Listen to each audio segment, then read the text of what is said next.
కాబట్టి ఈ సమన్వయాధికరణము 4వ సూత్రం ఇది. ఇక్కడ పూర్వపక్షం ప్రారంభంలోనే పూర్వపక్షం వచ్చింది. ఇది కర్మిష్ఠుడు అనమాట, మీమాంసకులకి. జైమిని మహర్షి యొక్క సూత్రం ఇది. నామ్నాయత్య క్రియాతత్వ తానర్థక్యం అధిగతానాం. కంప్లీట్ వేద క్రియాపరమైనదే గాని ఆ క్రియాపరమైనది కానితో అదర్థం కాబట్టి అర్థాలు దాని అర్థం కాదు కాబట్టి అది అంటే అర్థం లేకపోవడం బట్టి అదర్థానం అంటే అర్థము లేకపోవడం బట్టి ఆనర్థక్యం వస్తుంది. అంటే కర్మ ఉండాలి, కర్మను చెప్పేది కర్మబోధకంగా ఉండాలి. ఎవరి మంత్ర ఎవరి వాక్య కర్మను బోధించేదిగా ఉండాలి. కానీ కర్మబోధకం కానివన్నీ ఆమ్నాయ మంత్రాలు, ఆమ్నాయ యొక్క వాక్యాలన్నీ ఆనర్థక్యం, అర్థం లేని నిరర్థకమైపోతాయి.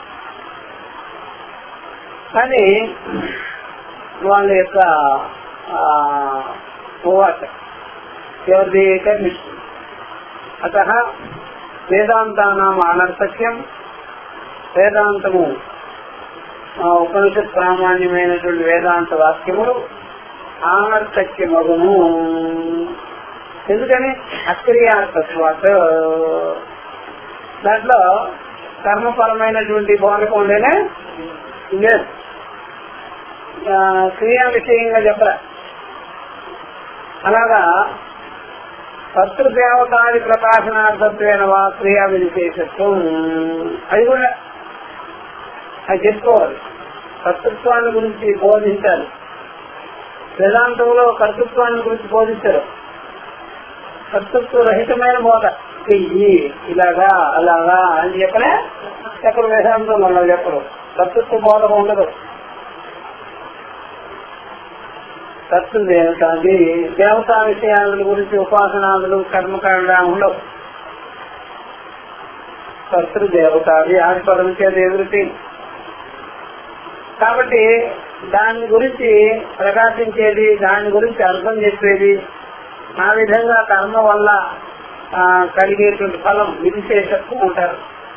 కర్మ ఫలమే విధిశేషత్వం అంటే కర్మ యొక్క రిజల్ట్ అన్నమాట. ఈ కర్మ వల్ల ఇది మనకి వస్తుంది.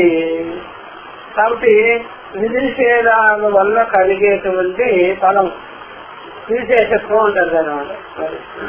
క్రియా విశేషత్వం, క్రియా విశేషత్వం ఉండాలి. ఎప్పుడైనా సరే యజ్ఞం మొదలు చేశామనుకోండి, ఆ ప్రసాదం అది క్రియా విశేషత్వం. నైవేద్యం పెట్టాం ప్రసాదం, ఈ కర్మకాండ వల్ల ఈ ప్రసాదం. అట్లాగే ఫలము, స్వర్గలోకం, పితృలోకం, ఇట్లాంటివన్నీ అవి ఉండాలి. ఉపాసనాది క్రియాంతర విధానార్థత్వంగా మూడవది ఉపాసనాది క్రియలైనా ఉండాలి. ఉపాసనాది ధ్యానాది తపస్సు ఇదైనా విధానం ఉండాలి. అది ఉండకపోతే అది పై చెప్పినట్టుగా అనర్థక్యం అవుతుంది. అసలు మేము ఒకటి అడుగుతాము, ఉన్న వస్తువుని మీరు చెప్పవలసిన పనుల వేదాంత విషయము బ్రహ్మము అది ఉన్న విషయమే కదా, సిద్ధమే కదా. దాని విషయంలో మీరు బోధనలు చేయాలి. మేమైతే ఒక విషయాన్ని పుట్టించినట్టుగా చెప్తాం, ఒక విషయాన్ని తీసుకొస్తాం బయటికి, లేని విషయాన్ని తీసుకొస్తాం. ఆ ప్రకారంగా మేము అనేక దానిలో నుంచి మేము కర్మలు, ఫలాలు, అకర్తృత్వం అన్ని కల్పిస్తాం. కర్తృత్వం కనిపిస్తాం, ఏం కాదు. అలాగా ఎన్నో రకాల విగ్రహాలు ఉంటాయి షాపులో. ఆ షాపు వాడికి అన్ని కర్తృత్వమే ఉంటుంది. అసలు కొనే వాడికి దాని మీద దేవతా కర్తృత్వం, పూజ కర్తృత్వం, విధి నిషేధాలు కర్తృత్వం, ప్రతిఫలం కర్తృత్వం ఇవన్నీ పెట్టుకోవచ్చు. అది కొనుక్కోపోయారనుకోండి ఒక్కో టైపులో ఆభరణాలు కూడా వేస్తారు ఆ విగ్రహాలు అన్ని ఉంటాయండి. చూడండి ఎంత క్రియేట్ చేశాము. క్రియేటివిటీ ఉండాలయ్యా ఏదైనా సరే. లేకపోతే అట్లా లేదా. అందువల్ల ఆ జైపూర్ లో ఒక షిరిడి సాయిబాబా విగ్రహం చేయించాడు, ఇంకోటేమో శంకరాచార్య వారి విగ్రహం. అప్పుడు శంకరాచార్యులు ఈ రెండు విగ్రహాన్ని నేను ఎప్పుడైనా వచ్చి చూస్తాను నాకు తెలుపుతాడు, బాగా తయారు చేసి. ఈ షిరిడి సాయిబాబా ఆలయమేమో బ్రహ్మాండంగా కోట్ల రూపాయలు, ఆయన బంగారం కిరీటం, ఇవన్నీ వజ్ర వైడూర్యాలతో కూర్చున్న నాగలు అన్ని తయారైనవి. ఫస్ట్ మరి శంకరుని కూడా చూడాలి. నేను వదిలేదు సార్ మీరు రావచ్చు అని. ఏమిటంటే ఇట్లాగే ఓచుకుంటారేమో, చివరికి అక్కడ నయా పైసా ఉండదు. అక్కడ చూస్తారు ఏం పోతుంది. అక్కడ ఒకరిద్దరు ముముక్షులు, ఆయన భోజిగా ఉన్నాడు, ఆయన మెడలో ఏమి లేనే లేవు, ఆయనకి ఏమి కిరీటాలు లేవు, అవి లేవు, ఇవి లేవు. ఏమైనా ప్రసాదం ఉందంటే బొత్తిగా లేదు, ఒక పుస్తకం పెట్టింది.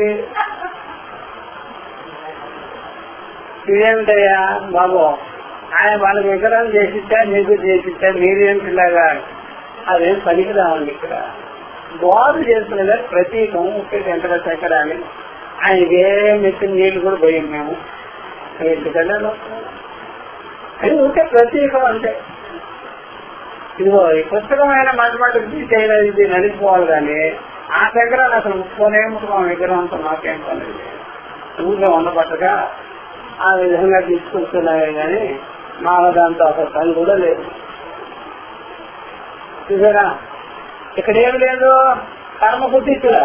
అక్కడేముంది, దేశ కర్మను ఆపాదిస్తున్నారు, పుట్టిస్తున్నారు. ట్రస్టులు బయలుదేరాయి, ఆ ట్రస్టులు తినేవాళ్ళు దొంగలంతా బయలుదేరారు. బోర్డు ఉంటే అక్కడ సంగతంతా చివరికి ఎప్పుడుకో అప్పుడు ప్రభుత్వం కూడా దాని మీద కన్నేస్తుంది. ఇక్కడ ఎవరు కన్నేస్తే లాగితే తమ్ముడు ఓటు అట్లా. కాబట్టి చివరికి అట్లాంటివన్నీ చూసి కుబేర్లకు కూడా అత్యాసక్తి పుట్టచ్చు. ఇక్కడ దాని మొత్తం ఉంది అని ఆలోచిస్తున్నాను. ఇట్లా మీ శంకరాచార్య ఏముండవు. అందువల్ల బ్రహ్మ విద్యా వాక్యాలకి క్రియ చేస్తాలి. ఆ క్రియ వల్ల ఏదేదో విధిని చేయడంతో కూడుకున్న ఆ యొక్క శ్రేష్టత్వం ఉండాలి, ఫలం ఉండాలి అన్నమాట. అలా లేకపోతే ఎట్లాగా. అసలు సిద్ధ వస్తువుని దాని గురించి బోధించవలసిన పని లేదు కదా, ఉంది కదా. ప్రత్యక్ష విషయం ఎక్కువ పని తెచ్చాలని అనిపిస్తుంది. సిద్ధ వస్తువు కూడా మనం ముందే ఇప్పుడే ఇక్కడే పరినిష్ఠితమైన వస్తువుగా ఉంది, సిద్ధమైన వస్తువుగా ఉంది కదా, పరిపూర్తిగా ఉంది కదా. దాని విషయంలో మీరు ఏమిటండి చెప్పేది? కాబట్టి ప్రతిపాదనేచ హేయోపాదేయ రహితే పురుషార్థాభావాత్. అలాంటి విషయాన్ని సిద్ధ వస్తువులు ప్రతిపాదన చేయడం బట్టి నీ కోరికని మా కోరికని ఏమీ లేదు. హేయోపాదేయాలు లేని విషయము పురుషార్థాన్ని కలిగిస్తుందండి. అందువల్ల ఎప్పుడైనా హేయము ఉపాధేయము ఉండాలి. హేయోపాధేయాలు లేని విషయం కలిగే పనికిరాదు. అంటే వదలాలి, పట్టుకోవాలి, కొంత పట్టుకోవాలి, కొంత వదలాలి, కొంత ఏదైనా సరే అక్కడ వెరైటీ కనిపించాలి. అందువల్ల అక్కడ చేరాం కాబట్టి ఏదో ఒకటి ఉండాలి. అందుకనే ఎక్కడైనా చేరారనుకోండి, అప్పుడు మీకు కనీసం బొట్టో కట్టో బ్యాటరీలో ఉంగరాలో లాకెట్లో ఏదో ఒకటి ఉన్నారు కదా. ఒక పెద్ద పడితే ఆ పెద్ద మీద కూడా బొమ్మ ఉంటుంది, ఏది ఫలానా గురువు గారి ఫోటో. ఆ బ్యాటరీ ఒకటి తగిలించుకున్నాం అనుకోండి, దాని మీద కూడా ఫోటోలు కనబడి దాన్ని చూసి మీకు వెంటనే ఫలానా ఫలానా అని తెలుసుకోవాలి కదా. అట్లాగా మీ బ్రహ్మ విద్యకి వస్తే ఏమన్నా ఉండాలి కదా సింబల్, ఏమని గవర్నమెంట్ సింబల్ అట్లా ఏదో ఉండాలి కదా అని కాల్చుకో. కాబట్టి దాన్ని బట్టి చూస్తుంటే మీరేమి ఇంత కూడా కర్మ చెప్పడం లేదు. కర్మ చెప్పకపోతే ఎందుకండి, వ్యర్థమైపోతుంది కదా అని వాడదు అనమాట. కాబట్టి వదలడము పట్టుకోవడము కొంత యాడ్ చేయడము ప్రమోటింగ్ చేయాలి కదా మీరందరినీ. ఈ ప్రమోట్ చేయకుండా పోతే ఎట్లాగా అది. అందువల్ల ఎవరినైనా బ్రహ్మకుమారు కానీ ఎవరైనా సరే ప్రమోట్ చేస్తారో లేదా, కట్టు ముట్టు అవన్నీ ఆకార వికారాలు ఇదే.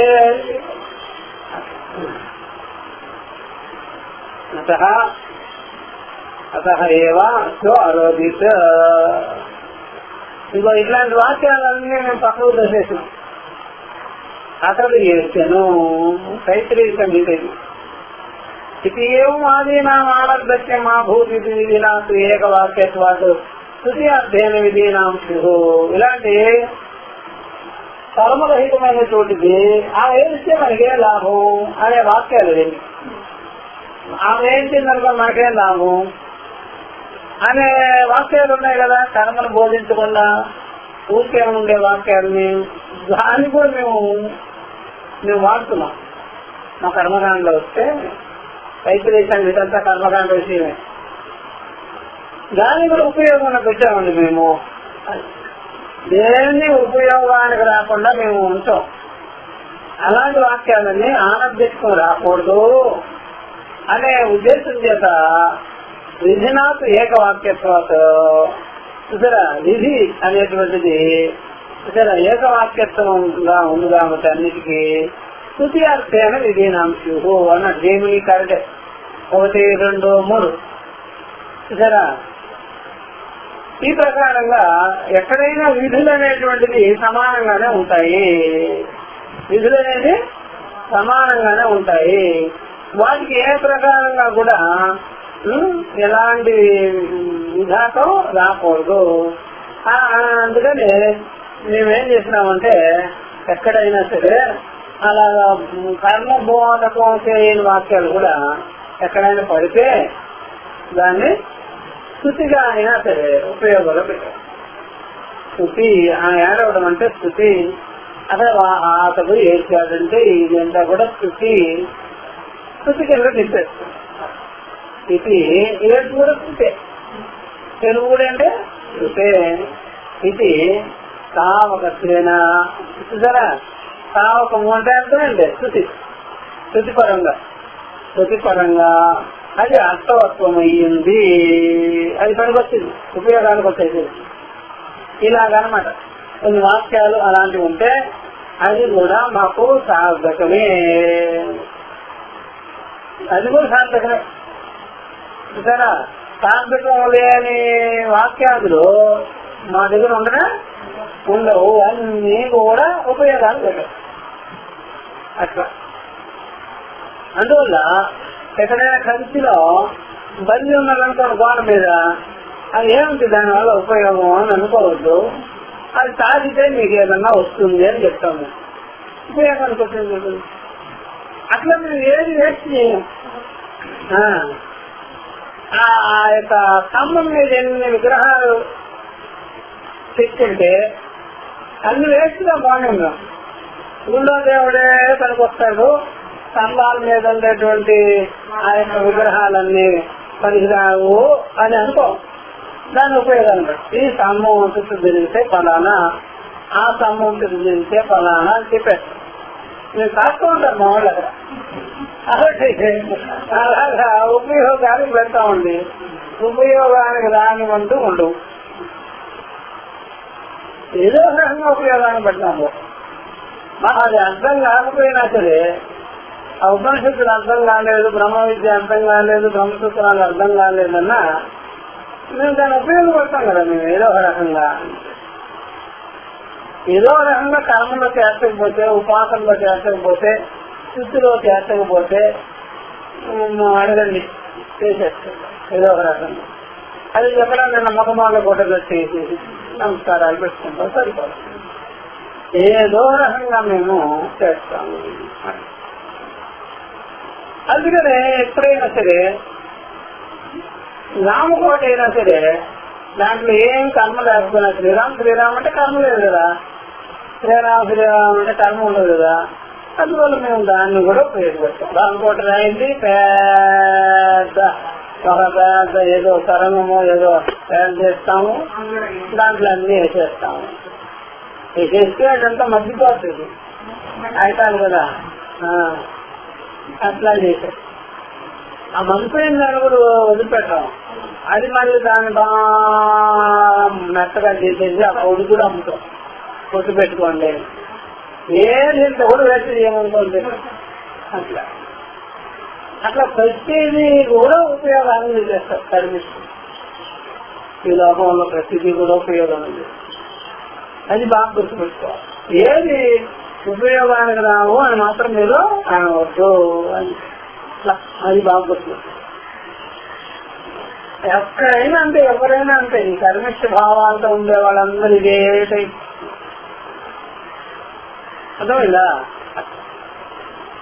ఆ ప్రకారంగా జీసస్ క్రైస్ట్ ని ఆయన ఏదో పొరపాటు చేశారండి ఆ రాజులు సిలువను ఎక్కిస్తే వాళ్ళు దుష్ప్రచారం చేసేస్తారు.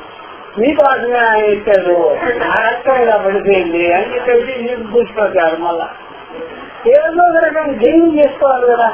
వాళ్ళ పెట్టి అలా ఉంటే ఇలా గాలి పట్టడం మానేసి అది అందరికి ప్రదర్శన. ఇది రాజకీయ నాయకులు ఏం చేస్తారు తెలిస్తే ఎక్కడైనా ఖమ్మంలో అక్కడ చంపేస్తారు కదా, దేనికోసం ఖమ్మంలో కమ్యూనిస్టులు మంచి చంపేస్తే దానికి ఎవరానికి ఏమంటారు కదా, ఆ టైపులు అన్ని చేశారు. ఆ బొమ్మలు చూపిస్తుంటారు, చచ్చిపోయిన బొమ్మలు చూపించేసి అందరినీ. అందువల్ల మేము ఏది కూడా వదిలిపెట్టకుండా అన్ని కూడా మా యొక్క కార్యక్రమాలకి వాడుకుంటాం, అనుకూలంగా పని చేసుకుంటాం. మన సంబంధం లేని వాడైనా ఎవరినైనా సరే ఏదైనా జరిగితే అపోజిషన్ వాళ్ళు పరిగెత్తుకుంటూ వచ్చేసేసి దాన్ని అట్లా అనమాట. మనకు సంబంధం లేదు వదిలిపెట్టరు అనమాట జనాలు. కర్మిష్ఠులు, ఈ కర్మిష్ఠులతో పెద్ద తాగాత ఇదే. ఏది వదులుకోకుండా వాళ్ళకి అనుకూలంగా దాన్ని మంచుకొని ఒక కర్మని ఒక ఇష్యూని బయటకు తీసుకోవాలి, ప్రారంభం చేసుకోవాలి. అందుకనే తైత్రీయ సంహితలో విషయత్వ అని ఉంది.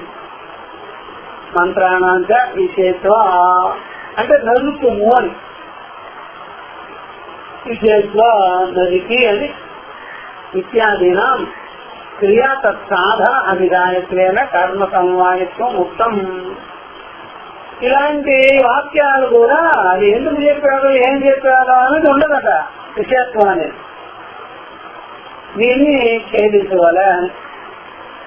దానికి ఇప్పుడు వాళ్ళు ఏం చేశారంటే ఒక సాధనమని, క్రియా సాధనమని ఆ ప్రకారంగా దాన్ని అంశం కల్పించి కర్మతో సంబంధం పెట్టేస్తారు.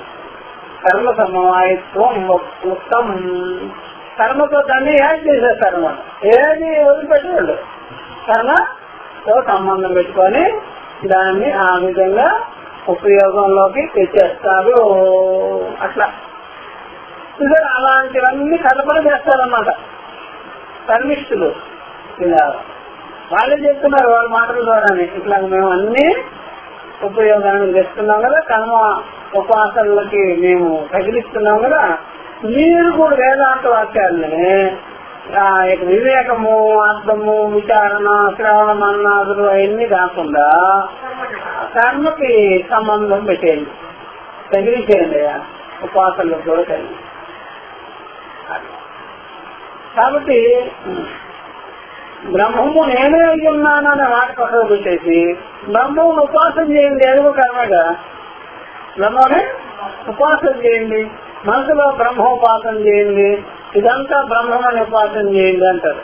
అది ఎట్లా కుదురుతుందయ్యా? ఉపాసన ఎందుకు చేయాలి? అయ్యా ఉన్న వస్తువు అట్లా కుదరదు వాళ్ళకి. అయ్యే ఉన్న వస్తువు తెలుసుకోవాలి.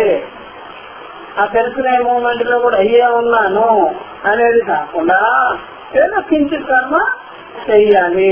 అట్లా సరే ఇలాగా చేస్తారన్నమాట. ప్రతి చోట నాకు వచ్చి తప్పి చెప్తున్నాడు. నాకు వచ్చి తప్పి వేదవాక్యానం ఇది సంస్కృతమంతరేణ అర్థవత్త దృష్ట అర్థ వృత్తే కాదమ్మా, వృత్త కాదు, అర్థవత్త. రకారం కొట్టారు, రకారం కొట్టు. కాబట్టి అర్థవత్త దృష్ట అని చెప్పేసి అది ఈ ప్రకారంగా ఈ విషయత్వ ఇత్యాదీన క్రియా తత్సాధనానం అభిదాయత్వేన కర్మ సంవాయిత్వం ఉక్తం క్వచిదపి వేదవాక్యానం విధి సంస్పర్శం అంతరేణ అర్థవత్త దృష్ట ఉపపన్నావా ఈ విధంగా చూసామా, ఇది ఎక్కడైనా జరిగిందా అలా, కాబట్టి ఏం జరగలేదు, ఇలా ఎక్కడ చూడలేదు అన్నది. ఏమిటది?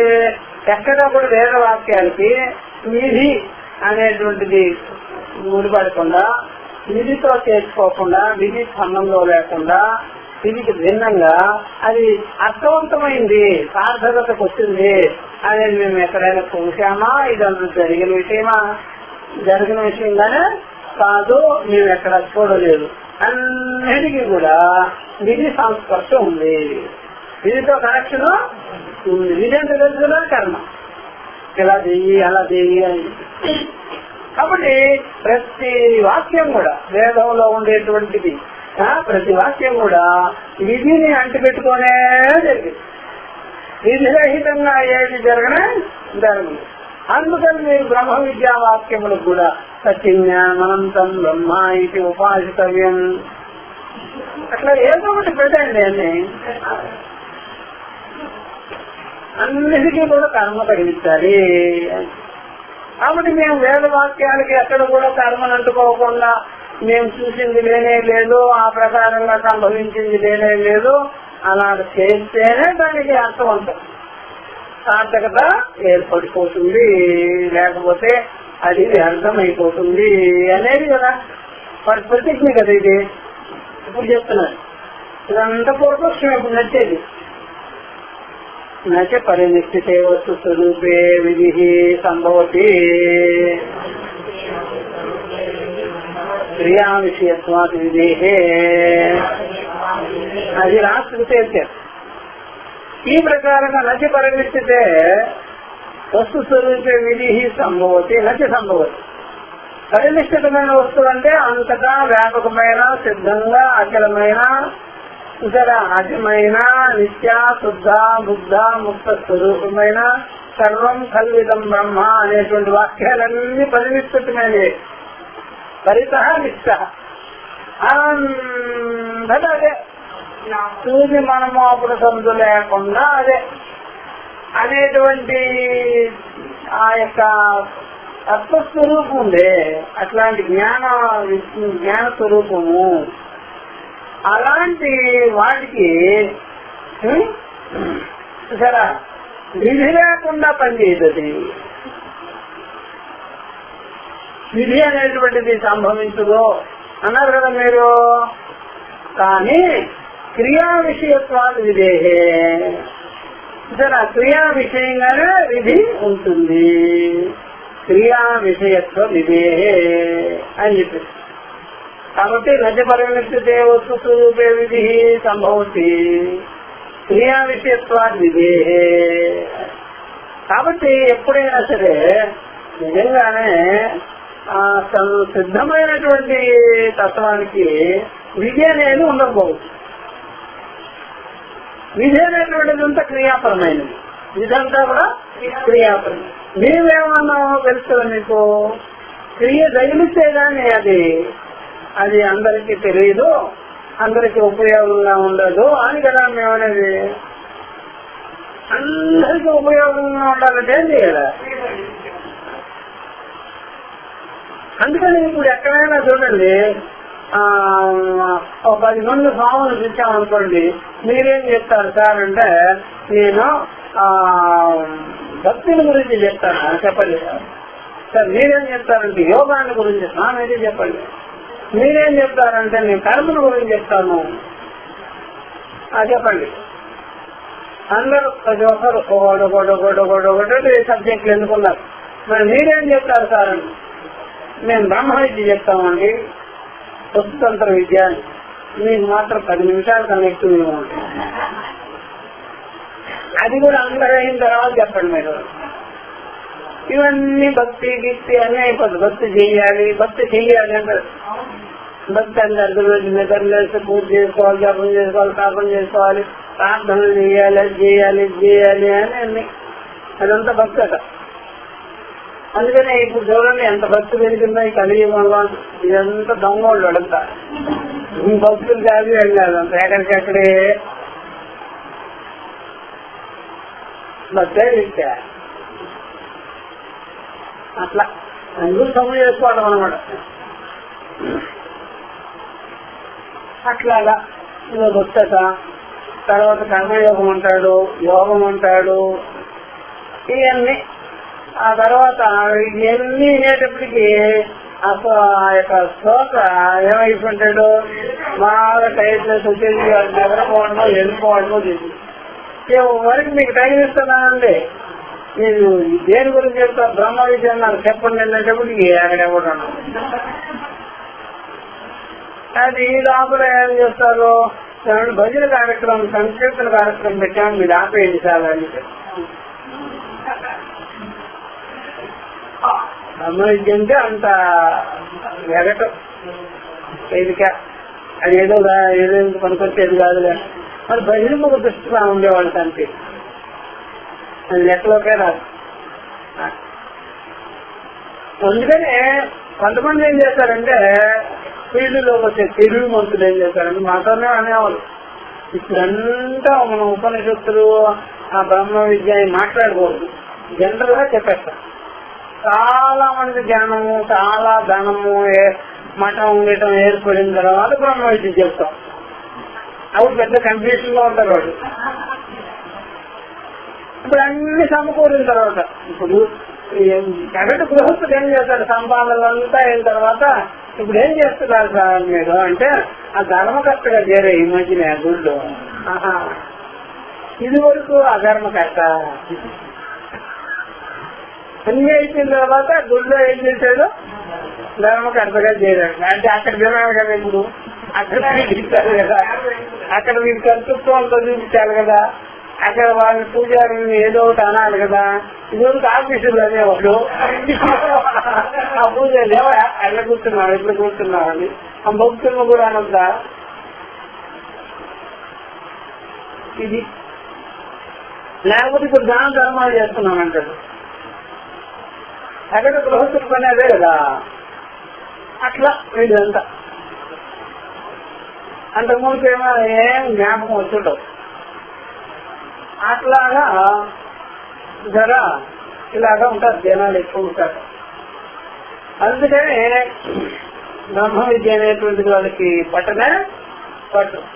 ఇదంతా కూడా మొదటి నుంచి దీనిపైన మంచి ఏకాగ్రత, ఆ యొక్క మోక్షత్వము అవన్నీ కలిగి ఉంటేనే ఈ విద్యకి జ్ఞానం గురికోసం లాండగలుగుతారు.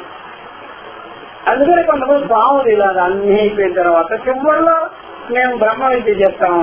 అప్పటికి విద్యార్థులందరూ ఏమైపోయింటారా, ఆ మనసు ఏమైపోయింది, వాళ్ళంతా కన్నాడు భ్రష్ట్ అయిపోయింది. ఇప్పుడు అర్థమైందా అంటే మాకు అంత సంపాదన వచ్చేసింది కాబట్టి ఇప్పుడు బ్రహ్మ విద్యలో దిగం.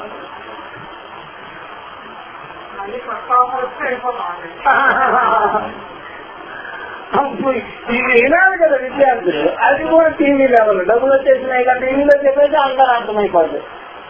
ఏం పట్టదు, గందరగోళం. ఈ మొదటి నుంచి లేనిది ఈ మధ్యకి వచ్చింది. అందువల్ల ఆచార్యుడికి మొదటి నుంచే లేకపోతే ఈ మధ్య రావాలా, గృహస్థుడి కంటే మధ్యలో రావచ్చు, చివరిలో రావచ్చు. ఎందుకనే వాడు ఇంకా సాధకుడు కావచ్చు. ఆచార్యుడు గురువు అనేవాళ్ళు నేను లెక్కలు అయిన తర్వాత ఒక 10 ఏళ్లకి సబ్జెక్ట్ మీద నాకు నిఘా వచ్చిందండి. ఆ తరం అంతకుముందు ఏం చేసినాం, అందరినీ పెయిల్ చేస్తారు ఇట్లా అందరినీ. అంటే లెక్చరర్ అయిన తర్వాత 5 ఏళ్ళకి కానీ ఆ సబ్జెక్ట్ అర్థం కాలేదట. అంటే అంతకుముందు చెప్పారు కదా పాఠాలన్నీ, ఏమైపోయారు వాళ్ళంతా అంతా ఫెయిల్. అదే అందువల్ల గురువు మొదటి నుంచి గురువా మధ్యలో గురువా? ఈ టైప్ కొంతమంది ఈ మధ్య వేదాంతం చెప్తున్నారండి, ఈ మధ్యలో వేదాంతం అలాగే ఉంటుంది. అది కూడా మీకు డెకరేషన్ మాను.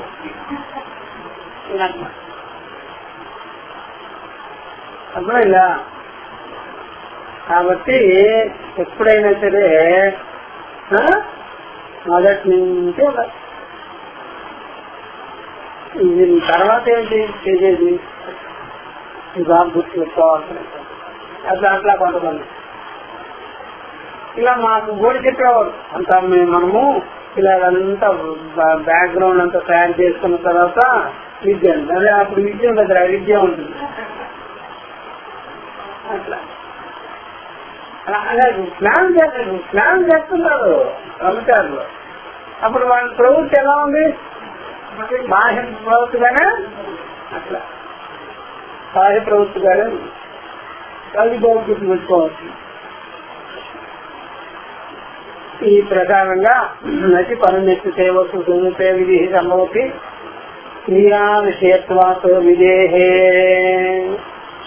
కాబట్టి క్రియాపరమైనది కాబట్టి విధి కాబట్టి పరినిష్ఠితమైన వస్తువు విధికి సంభవించింది కానీ కాదు అని మేము చెప్తాం. అయినా సరే అప్పుడు మరే అని ఇప్పుడు అంటున్నారు. కాబట్టి ఇప్పుడు ఏమంటున్నారంటే తస్మాత్ ఇది భాష మతాన్ని ఇక్కడ ఉపసంహారం చేస్తున్నారు. తస్మాత్ కర్మాపేక్షిత కర్తృదేవతా ప్రకాశనేన కర్తృదేవతా స్వరూప ప్రకాశనేన అక్కడ పెట్టుకోవాలి. మామూలు కరెక్ట్. కర్తృ స్వరూప దేవతాని ప్రకాశనేన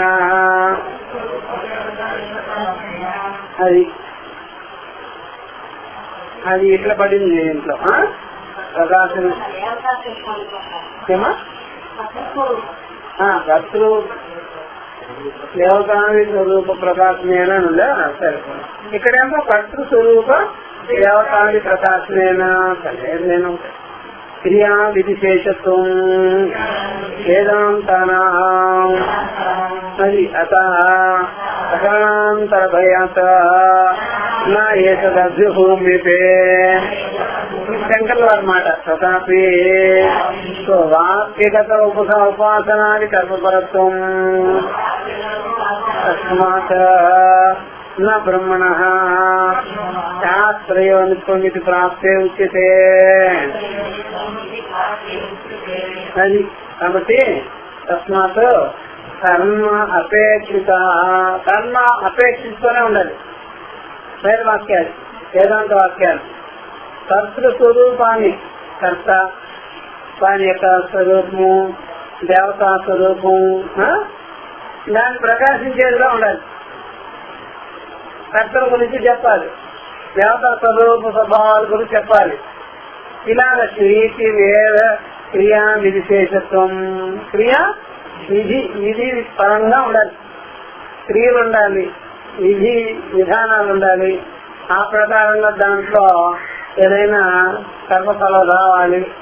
అలాగా ఉండాలి వేదాంత వాక్యాలని. అది లేకుండా సిద్ధపరంగా సిద్ధ ఉపదేశాలు చేయరాదు. సిద్ధవత ఉపదేశం ఉండరాదు. అట్లా ప్రకరణాంతర భయంతో ఊరికే ప్రకరణం పెరిగిపోతుందేమో అనేటువంటి భయంతో మేము ఆపుతా ఉన్నాం.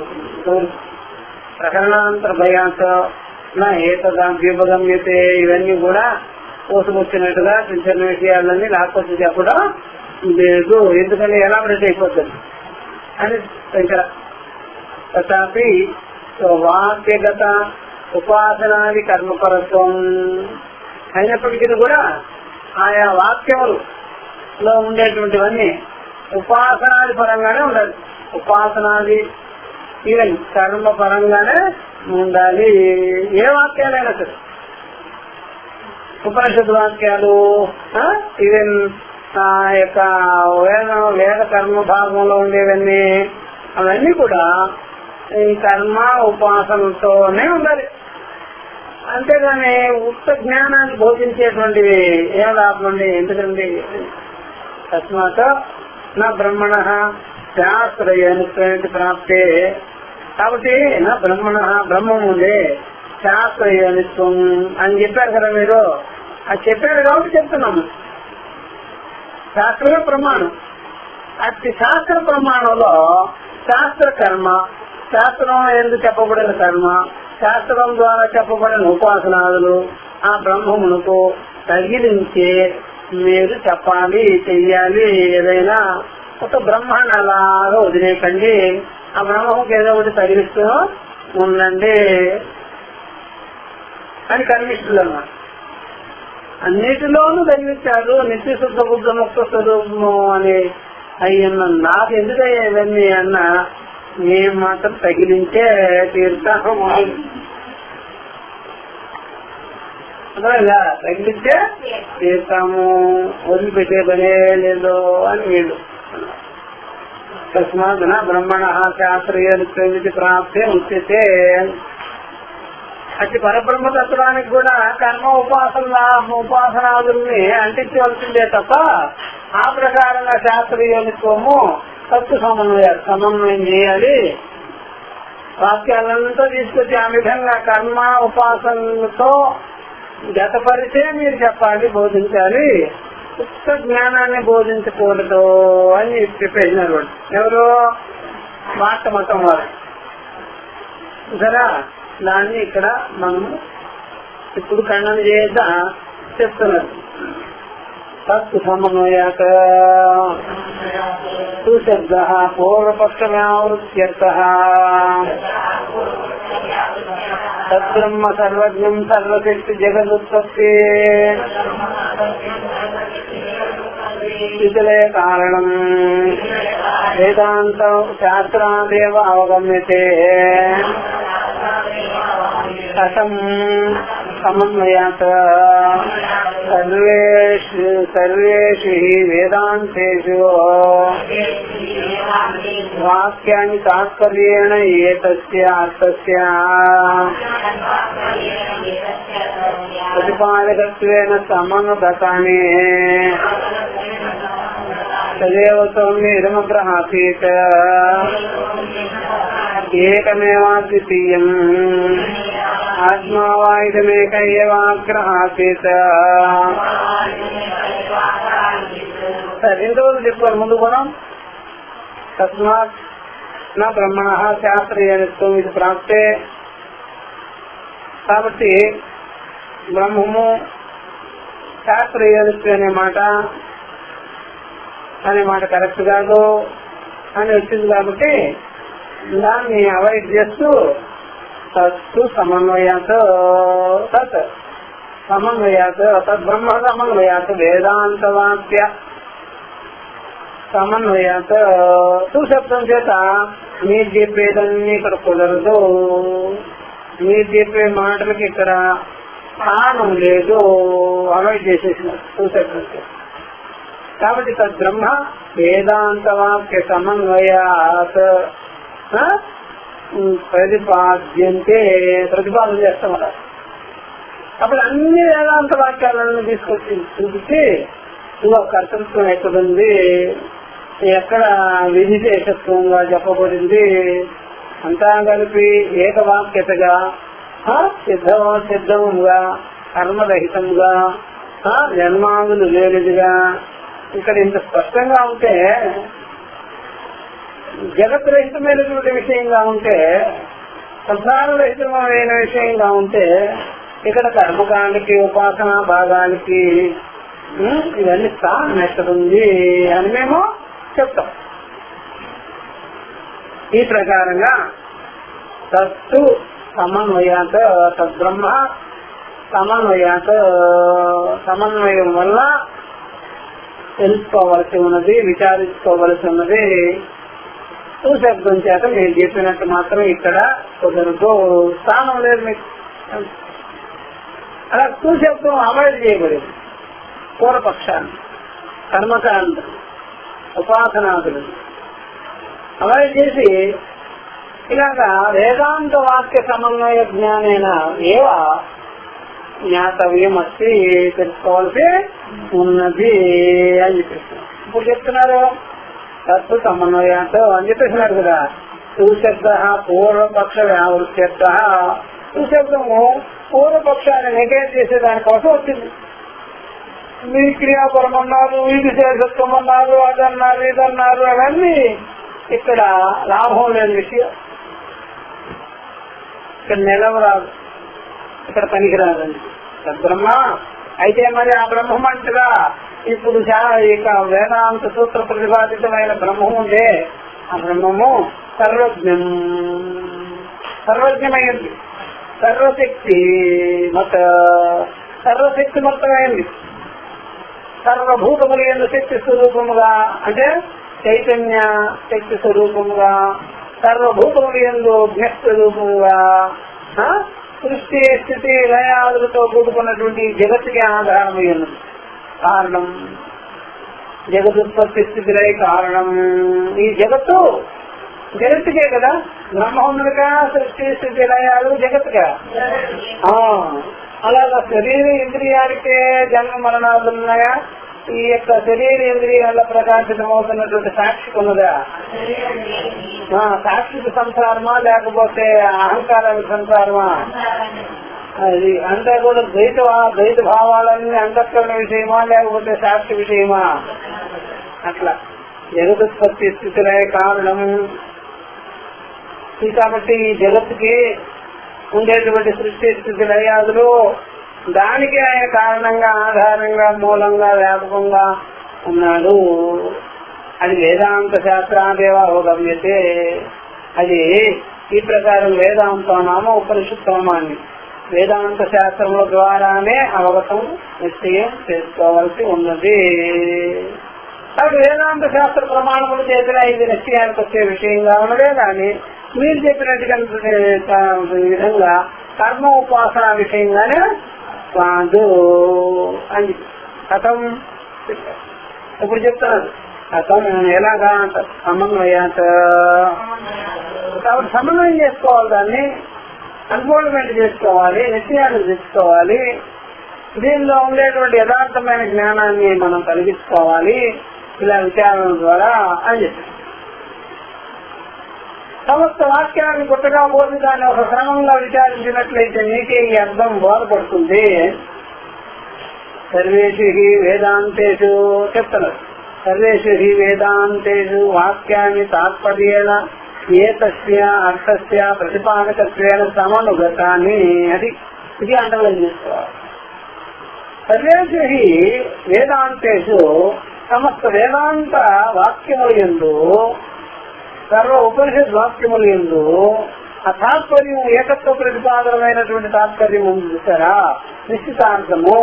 బ్రహ్మయ్య అహమస్మి అనే నిశ్చితార్థము తాత్పర్యం, అదే తాత్పర్యం అనమాట. అదే తాత్పర్యం, నిశ్చయం చేసుకునే అర్థం ఏకత్వ ప్రతిపాదనం. తాత్పర్యేన ఏతస్య అర్థస్య ఈ అర్థం, ప్రతిపాదికత్వేన ఈ అర్థాన్ని ప్రతిపాదించటంలో అన్ని వాక్యాలు సమానంగా పనిచేశాయి, సమానంగా అన్ని వాక్యాలు బోధించాయి. డిఫరెంట్ గా లేదు ఏ వాక్యమే అసలు. అన్ని వాక్యాలు ఏకత్వ ప్రతిపాదనీయందే అది ఉన్నాయి. సమన్వయాన్ని ఇలాగ సమన్వయానికి వస్తాయి. కర్మ ఉపాసనలు ప్రతిపాదించేదానికి మాత్రం ఏ వాక్యములు లేవు. అట్లా ఉంటాయి. అలాగే మీరు ఎప్పుడైనా సరే మీరు బాగా చూసినట్లయితే ఏ పద్యాల్లో గాని భజనలో గాని పూర్వం ఒక సంప్రదాయమైనటువంటి భజనలో ఉండేటప్పుడు నువ్వు అజినువయ్యా, నువ్వు సర్వ వ్యాపకుడు అయ్యా, జన్మ మరణాదులు లేని వాళ్ళదైనా పాటలు ఉంటాయి. ఏ విధంగా నువ్వు వాక్కులకి మనసుకి అందని వాడివయ్యా అని మాటలనే ఎలా ఉండేది.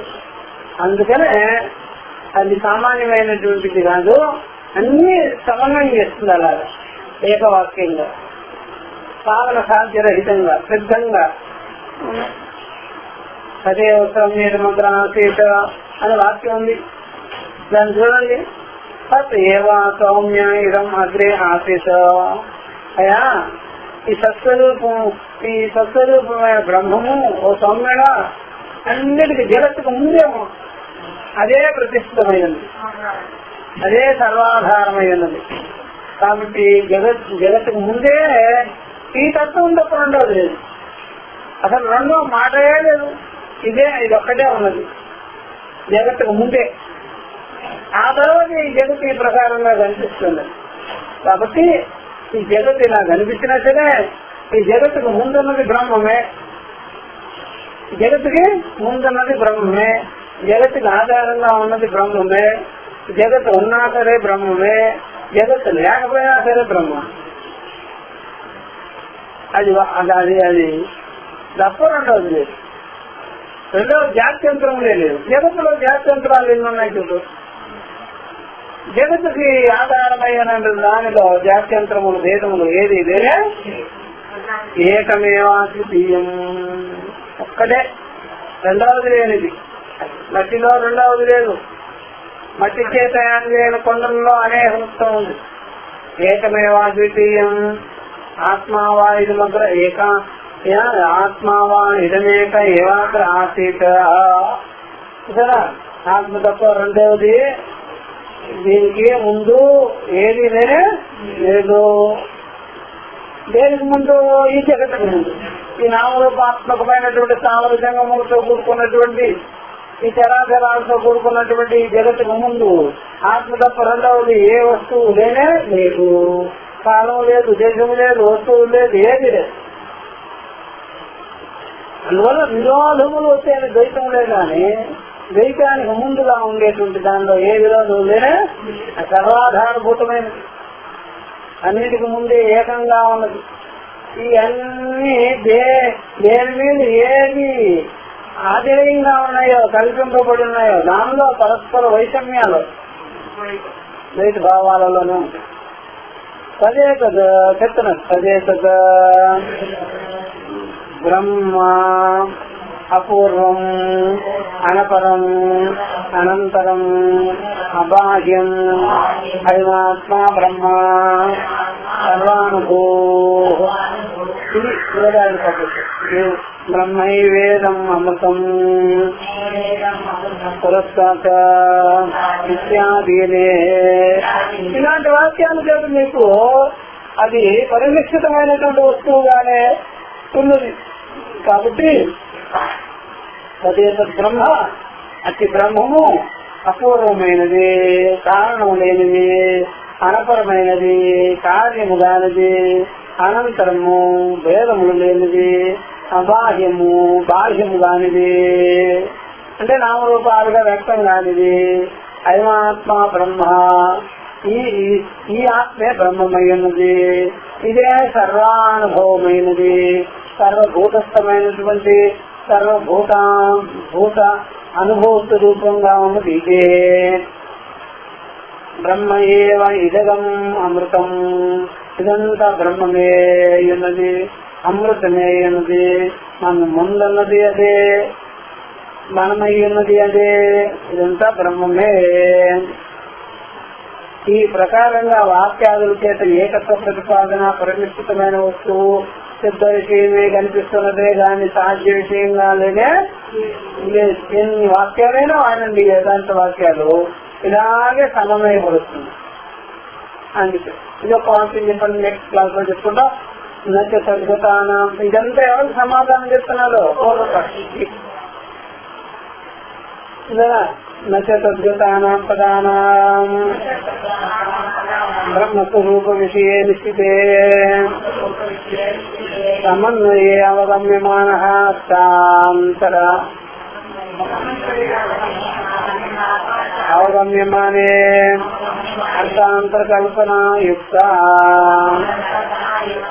నచయుక్త ఇది చెప్పుకోండి బాబు, ఇది అండర్లైన్ చేసుకోండి. నచ తద్గతానాం ఆ ప్రకారంగా అయ్యా తద్గతానాం పదానాం అంటే వేదాంతానికి చేరిన పదాలు, వేదాంతాంతర్గతమైనటువంటి పదాలు, వేదాంత విషయ ప్రతిపాదన చేసే పదములు బ్రహ్మస్వరూప విషయ నిశ్చితే అట్టి బ్రహ్మస్వరూప విషయాన్ని నిశ్చయానికి చేసుకున్న తర్వాత సమన్వయే అలాగ సమన్వయము ఏకత్వ ప్రతిపాదన కలిగిన వెంటనే అవగమ్యమానే అవగతమైన తర్వాత అర్థాంతర కల్పన చేయడం అనేది సరైన విషయం కానే కాదు. నచయుక్త మీరు ఈ ప్రకారం అన్ఫోల్డ్మెంట్ వచ్చేసిన తర్వాత అవగతమైన తర్వాత అహమస్మి బ్రహ్మయ్యేవ ఇదం సర్వం అని మీకు అర్థమైన తర్వాత ఇంకా వేరే భిన్నమైన కల్పన చేయడం అనేటువంటిది మీకు కుదరదు. అవకాశం లేదు సార్. ఏమండి అట్లాగా అంటున్నారు మీరంటే శృతహాని అశ్రుత కల్పన ప్రసంగాత ఇతరా చెప్పండి. శృతహాని అశ్రుత కల్పన ప్రసంగాత ఇది ఎంతవరకు అండర్లైన్ చేస్తారు. శృతహాని అంటే శృతికి హాని, శృతిలో లేని విషయాలంతా కల్పించినట్లు అవుతుంది.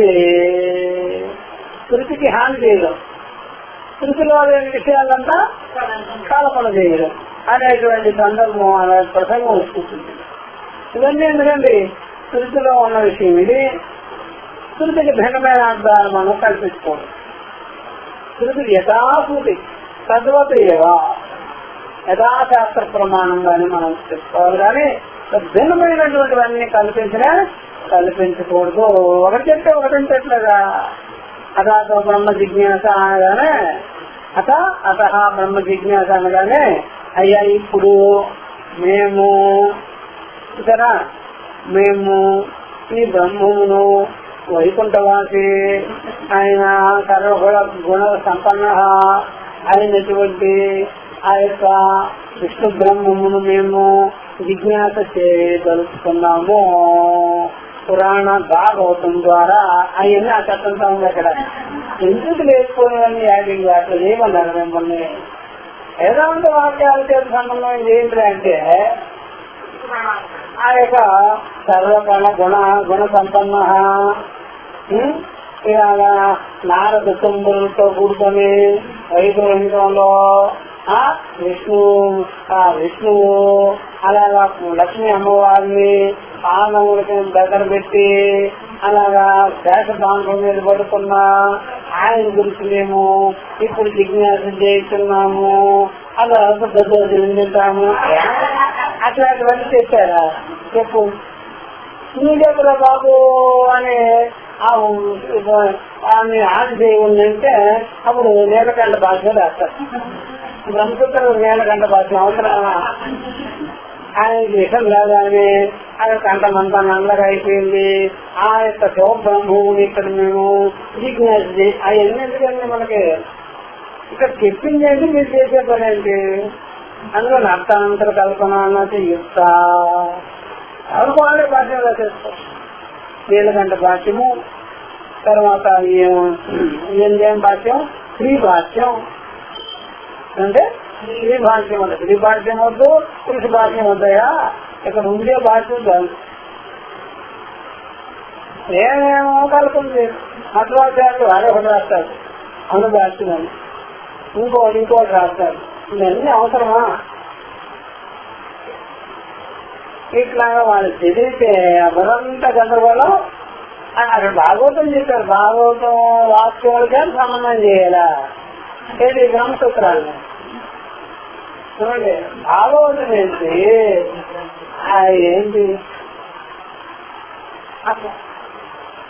అన్ని భాగవతంలో ఒక కొటేషన్ చేయడం. ఆ ప్రకారంగా దీన్ని కూడా ఏం చేసిన దద్దోజనం పెట్టేయాలి. వాళ్ళు కర్మిస్తులు ఆల్రెడీ చేసేదానికి ప్రయత్నం చేశారు. వీళ్ళేమో మళ్ళీ ఇది చేసేదానికి ప్రయత్నం. అది పని. కాబట్టి బ్రహ్మసూత్రానికి వ్యాఖ్యానం చేయమన్నది శంకర్ల వాళ్ళనే కానీ మిమ్మల్ని అంతా రమ్మని చెప్పలేదే. బాధరాయణలే అయినా నీ చేతిలో పెడితేనే బాగా ఉంటుంది అని వీళ్ళు పుట్టక ముందే, ఈ వైష్ణవులు పుట్టక ముందే చెప్పబడింది అన్నమాట. నీకే అప్పగిస్తున్నాను. మీరు గౌడపాదలో కృష్ణుడైన ఆ యొక్క గోవింద భగవత్పాదుల దగ్గర బాగా అధ్యయనం చేశారు, వీటి కోసమే వచ్చారు, కాబట్టి మీరు చేస్తేనే బాగుంటుంది అని ఆ ప్రకారంగా పెద్దలందరూ నిర్ణయిస్తే శంకర్ల వారు చేసేదానికి పూనుకున్నారే గాని ఇది ఎవరి చేతిలోనే పెడితే ఈ దర్శనం గట్టి వస్తుంది. అందువల్ల ఎంత చక్కగా ఉన్నదో పట్టు సమన్వయాన్ని చూస్తేగా తెలియదు. కాబట్టి నచ తద్గతానాం పదానాం బ్రహ్మస్వరూప విషయే నిశ్చితే సమన్వయే అవగమ్యమానే అర్థాంతర కల్పన యుక్త నచ యుక్త శృత హాని అసృత కల్పనా ప్రసంగాతో శృతికి హాని చేసి శృతిలో లేని విషయాలన్నీ తీసుకొచ్చి పెట్టినట్టు అయిపోతుంది. అది పెద్ద తప్పు అని ఇంతవరకు. నెక్స్ట్ క్లాస్ నుంచి నచ్చేషాం తత్స్వరూప ప్రతిపాదన పరత అవసీయతే అని చెప్తున్నారు. కర్తృ దేవతా స్వరూప పరంగా ఇది చెప్పవలసింది కానే కాదు. సత్యేన కంపచ్చేతన వాక్యాల ద్వారా ఇట్లా జ్ఞానం కలిగించుకోగానే అక్కడ ఏముందని చూడగలుగుతాడు, ఏముందని చేయగలుగుతాడు, ఏముంది రెండవది లేదా బ్రహ్మైవేదం సర్వం అని అర్థమైపోతే ఇంకా కర్త లేదు, దేవత లేదు, ఏమీ లేదు, కర్మ లేదు, కర్మకాండ లేదు. ఇట్లాగా అవగతం చేసుకునేటువంటి వాడికి ఇవన్నీ ఉంటాయంటాయా? ఎవరు చెప్తావు కానీ మీకు అర్థం కాకపోవడం బట్టే కానీ ఇవన్నీ అసలు మీరు బాగా మంచి దృష్టి పెట్టుకోవాలి, అంతఃకరణాన్ని శుద్ధిపరుచుకొని చూడండి, యథార్థ జ్ఞానం మీకు. ఓం సహనావతు సహనో భునస్తు సహ